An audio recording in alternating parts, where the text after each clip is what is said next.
आज हम कक्षा 10 में सूरदास के पद के बारे में पढ़ेंगे। सूरदास जी भक्ति काल के कृष्ण भक्त शाखा के प्रतिनिधि कवि। इनका जन्म कब और कहाँ हुआ? तो था निवास स्थान रुनकता सागर सूल बनाया, गुरु वल्लभाचार्य कृपा से कृष्ण भक्ति रस पाया। ये पदों की ही शैली में रस माधुर्य बहाया, 15 शोषण 8 3 में कवि स्वर्ग लोक सिधाया। तो सूरदास जी का जन्म 1478 ईस्वी को आगरा से मथुरा जाने वाली सड़क के किनारे रुनकता नामक गांव में पंडित रामदास के घर में हुआ था। पंडित रामदास सारस्वत ब्राह्मण थे और फिर ये गौ घाट पर जाकर के गुरु वल्लभाचार्य जी से दीक्षा ग्रहण की। पहले राम के कीर्तन किया करते थे। गुरु वल्लभाचार्य से दीक्षा लेने के पश्चात फिर ये श्री कृष्ण के अनन्य भक्त बन गए। तो सूरदास जी की मृत्यु 1583 ईस्वी में हुई। सूरदास जी की 3 रचनाएं प्रमुख हैं, सूर सागर, सूर सारावली और साहित्य लहरी। सूर सागर में 1.25 लाख पद हैं, जिनमें अभी तक 10,000 पद ही उपलब्ध हो पाए हैं। तो बच्चों, अब सूरदास जी के पद में जो है सूरदास जी ने श्री कृष्ण के चरणों की महिमा का वर्णन किया है। देखिए, चरण कमल बंदो हरि राई, चरण कमल बंदो हरि राई। जाकी कृपा पंगु गिरि लंघे, अंधे को सब कुछ दर्शाई। बहिरव सुनए गूंगे पुनि बोले, रंग के चले सिर छत्र धराई। सूरदास स्वामी करुणा में, बार बार वंदो तिहि पाई। चरण कमल बंदो हरि राई। तो यह पद सूरदास की सूर सागर नामक रचना से लिया गया है। इसमें सूरदास जी ने भगवान श्री कृष्ण के चरणों की महिमा का वर्णन करते हुए सूरदास जी कहते हैं कि मैं भगवान श्री कृष्ण के कमल रूपी चरणों की बार बार वंदना करता हूँ। भगवान श्री कृष्ण के चरण कैसे हैं?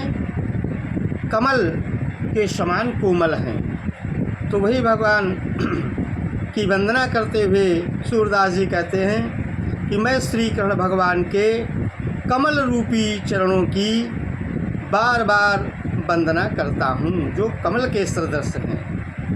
भगवान कृष्ण के चरणों में कहते हैं इतनी शक्ति है कि जाकी कृपा पंगु गिरि लंघे, अंधे को सब कुछ दर्शाई।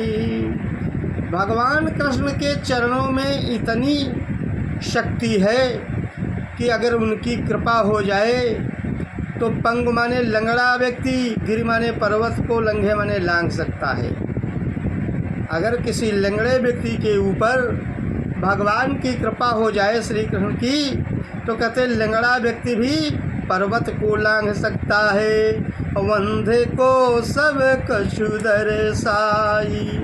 अंधे व्यक्ति के ऊपर कृपा हो जाए तो उसे सब कुछ दिखाई देने लगता है। बहिरो सुने गुंग पुनि बोले रंग चले सिर छत्र धराई। भगवान श्री कृष्ण की कृपा से बहरे व्यक्ति को सब कुछ सुनाई पड़ने लगता है और गूंगा व्यक्ति बोलने लगता है, तथा जो कंगाल व्यक्ति है वो राजाओं के तरह सिर पर सोने का छत्र धारण कर चलने लगता है। सूरदास स्वामी करुणा में बार बार बंदो तिहि पाई। सूरदास जी कहते हमारे प्रभु श्री कृष्ण बड़े ही दयालु हैं, करुणाशील हैं। मैं अपने दयाल प्रभु के चरणों की बार बार वंदना करता हूँ।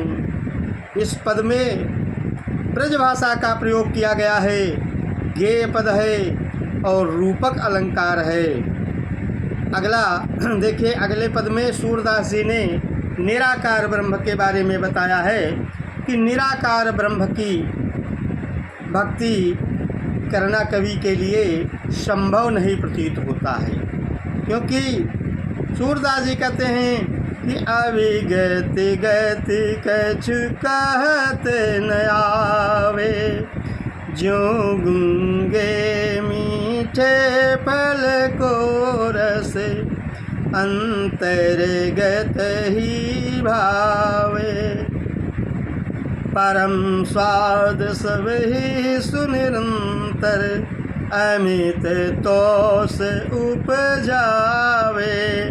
मन वाणी को अगमय गोचर सो जानै जो पावे। रूप रेखे गुण जाति जुगति बिनु निरालंब कित धामे। शब विधि अगम विचारहि ताते सुरस गुण पद गामी। अविगति गति कछु कहत न आवे। सूरदास जी कहते हैं अविगति का मतलब होता है निराकार, जिसके विषय में कोई जानकारी न हो। तो कहते हैं निराकार ब्रह्म की गति के बारे में कुछ कहते नहीं बनता। कवि को निराकार ब्रह्म की उपासना करना संभव नहीं प्रतीत होता है। कहते हैं निराकार ब्रह्म की उपासना करने से कोई लाभ नहीं प्रतीत होता है और उसके बारे में कुछ कहा भी नहीं जा सकता है। निराकार ब्रह्म की भक्ति तो ऐसी है, कहते जैसे ज्यों गूंगे मीठे फल को रस अंतर्गत ही भावे। परम स्वाद सब ही सुनिरंतर अमित तोष उपजावे। कहते जो गूंगे मीठे फल को रस अंतर्गत ही भाव। जैसे किसी गूंगे व्यक्ति को मीठा फल खिला दो और फिर बाद में उससे उसका स्वाद पूछा जाए तो वह उसका वर्णन नहीं कर सकता है। गूंगा व्यक्ति मीठे फल को तो खा लेता है और उसके स्वाद का अंदर ही अंदर अनुभव भी करता है कि फल कैसा है, खट्टा है, मीठा है, कड़वा है, तीखा है। परम स्वाद सब ही सुनिरंतर, वह हृदय में उसके स्वाद का अनुभव करता है और उससे अमित तोष उपजावे और उसके हृदय में बड़ा सुख भी उसे प्राप्त होता है मीठे फल को खाने से। लेकिन वह उसका वाणी के द्वारा वर्णन नहीं कर सकता कि ये फल कैसा है। तो कवि कहता है कि निराकार ब्रह्म भी ऐसी ही कोई वस्तु है जिसके बारे में वर्णन नहीं किया जा सकता है। बस समाधि की दशा में ब्रह्म ज्ञान को प्राप्त करके कहते जो योगी ब्रह्मानंद का अनुभव प्राप्त कर लेता है तो उसे उस ब्रह्मानंद में आनंद तो मिलता है, संतोष तो मिलता है, लेकिन वह उसका वर्णन नहीं कर सकता है। क्यों कहते हैं निराकार ब्रह्म मन वाणी को अगमय गोचर सो जानै जो पावे। निराकार ब्रह्म मन और वाणी से, अगम माने पहुँच से बाहर, अगोचर माने न दिखाई देने वाला। निराकार ब्रह्म मन और वाणी की पहुँच से बहुत दूर की वस्तु है। उसके बारे में तो वही जान सकता है जो उसे प्राप्त कर लेता है, क्योंकि निराकार ब्रह्म की रूप रेख गुण जाति जुगत भिन्न निरालंब कित धावे। उस निराकार ब्रह्म का न कोई रूप है, न कोई रेखा है, न कोई गुण है, न जाति है, और न ही उसे पाने की कोई युक्ति है। तो इस प्रकार से मन बिना किसी सहारे के इधर उधर भटकता फिरता है। तो सब विधि यगम विचारें ताते सूर से गुण पद गावें। तो सूरदास जी सब प्रकार से विचार करके यही पाते हैं कि निराकार ब्रह्म सब प्रकार से पहुँच से बाहर है। इसलिए सूरदास जी अपने दयाल प्रभु श्री कृष्ण के सगुण पदों का गुणगान कहते हैं। इस पद में भी ब्रजभाषा का प्रयोग किया गया है, भक्ति और शांत रस है तथा उत्प्रेक्षा और अनुप्रास अलंकार है। आगे देखिए, अब श्री कृष्ण भगवान थोड़ा बड़े हो गए हैं। तो बच्चा जब कुछ बड़ा होता है तो पहले घुटनों के बल चलता है। किल कहते कान घुटुरवन आवत, मणि में कनक नंद के आंगन, बिंब पकड़िबे धावत, कबहु निरखे हरि आपु छाह को, करि सो पकड़न चाहत।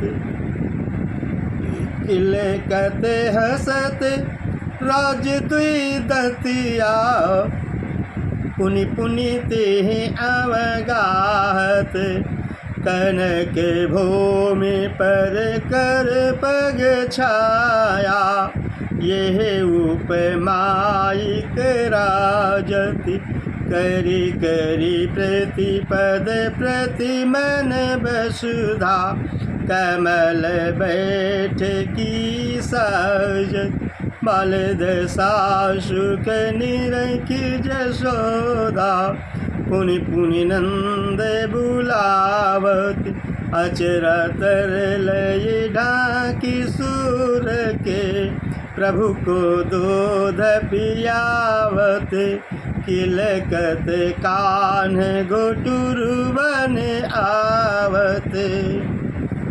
अब श्री कृष्ण भगवान थोड़ा बड़े हुए, तो श्री कृष्ण भगवान कैसे चलते चले आ रहे हैं। अभी कृष्ण केवल घुटनों के बल ही चलना सीखे हैं, इसलिए बाल कृष्ण किलकारी मारते हुए घुटनों के बल हंसते चले आ रहे हैं। इसमें बाल कृष्ण की सुंदरता का वर्णन किया गया है कि बाल कृष्ण बड़े ही सुंदर लग रहे हैं। तो भगवान श्री कृष्ण किलकारी मारते हुए घुटनों के बल चलते चले आ रहे हैं। कहाँ चल रहे हैं? मणिमय कनक नंद के आंगन, बिंब पकड़ी बेधावत। नंद बाबा के आंगन में घुटनों के बल चलते आ रहे हैं। तो नंद बाबा का घर कैसा बना हुआ है? मणिमय कनक नंद के आंगन। कनक माने सोने का, नंद बाबा का आंगन सोने से निर्मित है और उसमें मणिमय माने मणियाँ जड़ी हुई हैं। तो मणियों से जड़े हुए सोने के आंगन में भगवान कृष्ण घुटनों के बल चलते चले आ रहे हैं। तो बिंब पकड़ी बेधावत, तो श्री कृष्ण भगवान अपनी ही परछाई को देखते हैं और उसे दूसरा बालक समझ करके पकड़ने के लिए दौड़ते हैं। कबहु निरखी हरि आपु चाह को, करि सो पकड़न चाहत। कभी वो अपनी ही परछाई को पकड़ने के लिए दौड़ते हैं, किंतु परछाई हाथ से पकड़ी नहीं जाती है। तो कर सो पकड़न चाहत, उसे कोशिश करते हैं कि कोई दूसरा बालक है लो पकड़नी, लेकिन वो तो परछाई है, परछाई पकड़ी नहीं जा सकती है, तो जो उसे पकड़ नहीं पाते हैं तो श्री कृष्ण हंसने लगते हैं। तो जब हंसते हैं तो किले कते हंसत राज द्विदतिया पुनि पुनिति अवगाहते। तो जब श्री कृष्ण भगवान किलकारी मारकर हंसते हैं तो अभी कृष्ण के मुँह में केवल 2 दांत निकले हैं। तो जब वे हंसते हैं तो वे छोटे छोटे 2 दांत दिखाई पड़ते हैं। तो कभी कृष्ण उन दांतों को दिखा देते हैं और कभी हंसना बंद कर देते हैं तो छिपा लेते हैं। कनक भूमि पर कर पग छाया ये उपमायिक राजते। कनक भूमि पर कर पग छाया यह उपमायिक राजत। नंद बाबा के सोने की भूमि पर श्री कृष्ण भगवान के हाथ और पैरों की छाया पड़ती है तो उसे देखकर कैसा लगता है कि करी करी प्रतिपद प्रतिमन वसुधा कमल बैठ की साजते। ऐसा मालूम पड़ता है श्री कृष्ण के हाथ और पैर कमल से के ही बनाए गए हैं। तो जहाँ जहाँ पर श्री कृष्ण भगवान हाथ और पैर रखते हैं वहाँ पर ऐसा लगता है कि धरती माता ने श्री कृष्ण को बैठने के लिए कमल के आसन सजा दिए हैं। ऐसा प्रतीत होता है। प्रत्येक हाथ और पैर रखने की जगह पर धरती माँ ने कमल के आसन सजा दिए हैं, ऐसा प्रतीत हो रहा है। बाल कृष्ण की इस सुंदर दशा को देख करके माता यशोदा बड़ी सुखी होती हैं। कहते बाल दशा सुख निरखी जसोदा और पुनि पुनि नंद बुलावते। अचरा तर लय ढाकी सूर के प्रभु को दूध पियावते। बाल कृष्ण की इस सुख को देख करके माता यशोदा बड़ा प्रसन्न होती हैं और इस सुख को जब वे संभाल नहीं पाती हैं तो नंद बाबा को बुला लाती हैं कि तुम भी चलो बाल कृष्ण के सुंदरता को देख लो। अचरा तरले ढाकी सूर के प्रभु को दूध पियावते। और पुत्र वात्सल्य के कारण, स्नेह के कारण माता यशोदा के स्तनों में दूध उतर आता है तो माता यशोदा कृष्ण को आंचल से ढक करके उन्हें दूध पिलाने लगती है। इसलिए आंचल से ढक लेती हैं ताकि मेरे लाडले मनमोहन के कहीं नज़र ना लग जाए।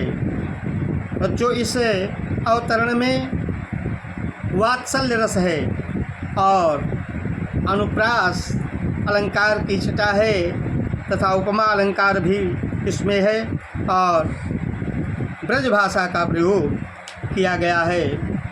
अब देखिए अगले पद में श्री कृष्ण भगवान अब थोड़ा बड़े हो गए हैं तो बताया जा रहा है कि अन्य ग्वाल बालों को देख करके कि गाय चराने जा रहे हैं तो श्री कृष्ण भगवान भी जिद कर लेते हैं। इसमें बाल हठ दिखाई गई है। बच्चे की बाल हठ बड़ी ही कठिन होती है। बच्चे की हठ के आगे माता को ही झुकना पड़ता है, इसमें बताया गया है। तो श्री कृष्ण बड़े हो गए हैं तो छोटे छोटे अन्य इनके साथी ग्वाल बाल जो हैं गायों को चराने के लिए जा रहे हैं तो उनको देख करके श्री कृष्ण माता यशोदा से जिद करते हैं और कहते हैं कि मैं अपनी सब गाय चरही हूँ, प्रातः हो तबल के संग जई हूँ, तेरे कहे न रही हूँ। ग्वाल बाल गायन के भीतर न कहूँ डर नहीं लागते, आज न सो नंद दुहाई रहन रहूँगो जागते। और ग्वाल सब गाय चरही हैं, मैं घर बैठो रही हूँ, सूर्य श्याम तुम सोई रहो अब रात जान मैं दे हूँ, मैं अपनी सब गाय चरही हूँ। तो श्री कृष्ण माता यशोदा से कहते हे माता, मैं कल अपनी गायों को चराने के लिए अवश्य जाऊंगा। प्रात होत बल के संग जई हूँ, तेरे कहे न रही हूँ। प्रातः काल होते ही मैं बलराम जी के साथ गायों को चराने के लिए चला जाऊंगा। हे माता, मैं कल तुम्हारे कहने से किसी कीमत पर नहीं रुकूंगा, क्योंकि कृष्ण कहते हैं ग्वाल बाल गाइन के भीतर न कहूँ डर नहीं लागत। ग्वाल बाल और गायों के बीच में घुसने में मुझे जरा सा भी डर नहीं लगता है। आज न सोमो नंद दुहाई, रहन रहेंगो जागत। कृष्ण कहते हैं आज मैं नंद बाबा की दुहाई देकर कहता हूँ कि सारी रात सोऊंगा ही नहीं, जागता ही रहूँगा। और ग्वाल सब गाय चरई हैं, मैं घर बैठो रही हूँ। अन्य ग्वाल बाल सब गायों को चराने के लिए जाएं और मैं घर में कैसे बैठा रहूं, ये मुझसे किसी कीमत पर नहीं हो सकता है। जैसे ही प्रातःकाल होगा वैसे ही मैं कल गायों को चराने के लिए चला जाऊंगा। तो माता यशोदा कहती हैं कि सुर श्याम तुम सोई रहो, अब प्रात जान मैं देहूँ। श्री कृष्ण अब काफ़ी रात बीत गई है, अब तुम सो जाओ और जैसे ही प्रातःकाल होगा मैं तुमको गायों के चराने के लिए भेज दूंगा। इस अवतरण में भी बच्चों वात्सल्य रस है और ब्रज भाषा का प्रयोग किया गया है। अगला अवतरण देखिए बच्चों। मैया हो न चरई हूँ गाय, मैया हो न चरई हूँ गाय। शीघ्र ग्वाल घिरावत मोसो, मेरे पाए पिराई। मैया हो न चरई हूँ गाय। जौन पत्याही पूछ बलदामुही, अपनी सौह दिवाई। ये सुन माई जसोदा ग्वालिनी, गारी दे तेरी साई। मैं पुटवती अपने लरिका को, आवे मन बहराई। सुर श्याम में रोयति बालक, मारत ताहिर गाय। मैया हो नच रही हूँ गाय। अब जब श्री कृष्ण भगवान गायों को चरा करके शाम को घर आते हैं तो दिन भर गायों को चराते चराते बहुत थक गए, क्योंकि जो बड़े चरवाहे थे वो दिन भर श्री कृष्ण से ही गायों को हकवाते रहे, इसलिए श्री कृष्ण बहुत थक गए। तो जब घर आए तो कहते हे मैया, अब मैं गायों को चराने के लिए नहीं जाऊंगा। माता ने कहा क्यों? कहते शीघ्र ग्वाल घिरावती मोसो, मेरे पाए पिराए। ये जितने भी ग्वाले हैं इन सब ने पूरे दिन मुझसे ही गायों को हकवाया, इसलिए मेरे पैर बहुत दर्द करने लगे हैं, इसलिए मैं गायों को चराने नहीं जाऊंगा। कहते जो न पत्याही पूछ बलदाऊं, अपनी सौह दिवाय। जो न पत्याही, पत्याही मैंने विश्वास, अगर तुम्हें हमारी बातों पर विश्वास नहीं है तो बलदाऊ जी से पूछ लो, लेकिन अपनी सौगंध दिला करके उनसे पूछना, नहीं तो वो भी झूठ बोल जाएगा। तो जब इतना कृष्ण ने माता यशोदा से कहा तो ये सुन करके कहते ये सुन माई जसोदा ग्वालिन, गारी दे तेरी साय। ये सुन करके माता यशोदा ग्वालों के ऊपर नाराज हो गई और उनको गालियां देते हुए बड़ा क्रोधित हो गई और कहती माता यशोदा कि मैं पटवती अपने लड़का को, आवे मन बहराई। असुर श्याम में रोयति बालक, मारत ताहिर गाय।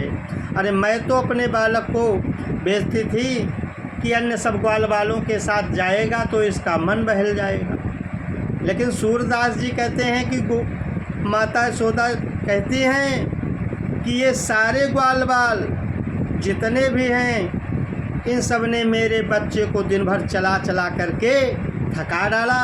इसलिए माता यशोदा ग्वालों के ऊपर नाराज़ हो जाती हैं और उल्टा सीधा उनको पकने लगती हैं। इसमें भी बच्चों ब्रज भाषा का प्रयोग किया गया अवतरण में और गीत काव्य है ये, तथा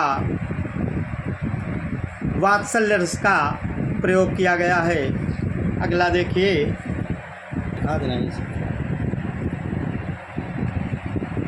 सखी रे मुरली ले जय चौरी, सखी रे मुरली ले जय चौरी, जिन गोपाल की ने अपने बस प्रीति सवन की तोर, सखी रे मुरली लीजे चोरी, छिनक घर भीतर निशिवासर, धरा तन कबहूँ छोरी, कबहूँ करे कबहूँ अधरन कटे, कबहूँ खोसत जोर, सखी रे मुरली लीजे चोरी, सखी रे मुरली लीजे चोरी, ना जाने कछु मेल मोहिनी, राके अंग अंग भोरी, सूरदास प्रभु को मन सजनी, बांधो राग की डोरी, सखी रे मुरली लीजे चोरी। तो श्री कृष्ण बंसी से अधिक प्रेम करते हैं और बंसी को एक क्षण के लिए भी नहीं छोड़ते हैं। तो गोपियाँ आपस में कहती हैं, हे सखी, न हो तो इस मुरली को श्री कृष्ण से चुरा लिया जाए, क्योंकि अब ये हमसे प्रेम करना छोड़ देते हैं। इन्होंने हमसे प्रेम करना बंद कर दिया है और हमसे ज़्यादा ये बंसी से प्रेम करने लगे।